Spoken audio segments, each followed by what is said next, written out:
गुरुदेव, ऐसा कई बारी होता है कि अपराधी न होने पर भी अपराध बोध का भाव क्यों होता है? हमारे जो कर्म हैं उन कर्मों की बहुत सारी गतियां हैं। कुछ निश्चेष्ट कर्म हैं, निश्चेष्ट कर्म जिसमें हमारी कोई चेष्टा नहीं होती, अनकॉन्शियस माइंड में हमने कुछ कर लिया। एक होती है सचेष्ट कर्म जिनको हम चेष्टापूर्ण करते हैं, जैसे नाम से स्पष्ट हो रहा है। कुछ होते हैं सक्रिय कर्म, कुछ होते हैं ऐसे कर्म जिनको आप पूरी योजना के साथ बनाते हो, संयोजित कर्म होते हैं। कुछ ऐसे कर्म हैं जिनमें आपकी बॉडी माइंड सोल आपका साथ नहीं देती, आपकी आत्मा मना कर रही होती है कि ये सामाजिकता के दृष्टिकोण से, व्यवहारिकता के दृष्टिकोण से, धार्मिकता के दृष्टिकोण से, आर्थिकता के बहुत तरह के जो भी हमारे दृष्टिकोण हो सकते हैं समाज में, नैतिकता है, धार्मिकता है, सामाजिकता है और बहुत सी चीज़ें, कानून भी है। इन समस्त दृष्टिकोणों को ध्यान में रखते हुए ये उचित नहीं, लेकिन हमें किसी परंपरा का निर्वहन करते हुए, किसी कुटुंब की चली आ रही रीति या किसी रिवाज की परवाह करते हुए, किसी को दिए गए वचन के वशीभूत होकर के, या किसी लोभ और लाभ में अपने आप को संलिप्त पाकर के हम ऐसे कर्म में शामिल या सहयोगी हो जाते हैं। वो जो इस तरह का कर्म होता है जिसमें हम अंतर मन से तो नहीं चाहते, हमारे अंतस का जो परमात्मा है, हमारे भीतर की जो आवाज़ है वो नहीं चाहती, फिर भी हम करते हैं, उसमें ये गिल्टी कॉन्शियस या अपराध बहुत होता है। आपने बहुत बार देखा होगा कि कभी कभी जब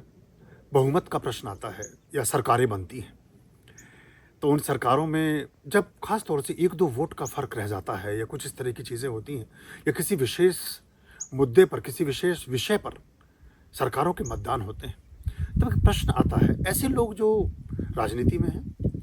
वो धर्म नीति को हमेशा पीछे रखते हैं, धार्मिक चीज़ों में भी ज़्यादा इन्वॉल्व नहीं होते। उनको लगता है कि हम ज़्यादा धार्मिकता वाली छवि बना लेंगे तो शायद पता नहीं क्या होगा, क्योंकि हमें तो सभी से मत लेना है, सभी के साथ संग साथ रहना है। वहाँ भी एक प्रश्न आता है कि अंतर आत्मा की आवाज़ पर आप मतदान करें, अंतर आत्मा की आवाज़ पर मतदान करें। यानी कि अब आप पार्टी से भी ऊपर चले गए, अब आप पक्ष से ऊपर चले गए, अब आप लाभ से ऊपर चले गए, अब आप लोभ से ऊपर चले गए, अब आप उस नीति दल से भी ऊपर चले गए जिस नीति दल की वजह से आप आज अस्तित्व में हैं या किसी पद पर आसीन हैं। अब आपका सबसे बड़ा पैरामीटर क्या हुआ, सबसे अंतिम पायदान क्या हुआ, सबसे लास्ट स्टेजेस क्या हुई आपको रिव्यू करने की या आपको एग्जामिन करने की, वो हुई आपकी अंतरात्मा, यानी कि वॉइस ऑफ गॉड, संकेत, परमात्मा का संकेत, इंडिकेशन ऑफ सुपर पावर या super consciousness, indication of super consciousness. तो ये जो संकेत है आपके संबोधि का, वो आपको फिर इसमें जगाता है और करता है। और अंततः ज़्यादातर इसमें एक और सबसे बड़ी बात है, प्रश्न तुमने अच्छा पूछा, इसमें आप देखेंगे कि ऐसे कृत्य जिसमें हम बॉडी माइंड सोल में कहीं बाइफरकेटेड हैं, बट विखंडित हैं, बटे हुए हैं, खंड खंड हैं, मन कुछ और कहता है, मस्तिष्क कुछ और कहता है, परिस्थितियां कुछ और कहती हैं, हमारी शिक्षा और देशनाएं, हमारे परंपरा और रिवाज और धार्मिकता और नैतिकता कुछ और कहती है, फिर भी हम कुछ करते हैं। उससे कभी सुख का जन्म नहीं होता,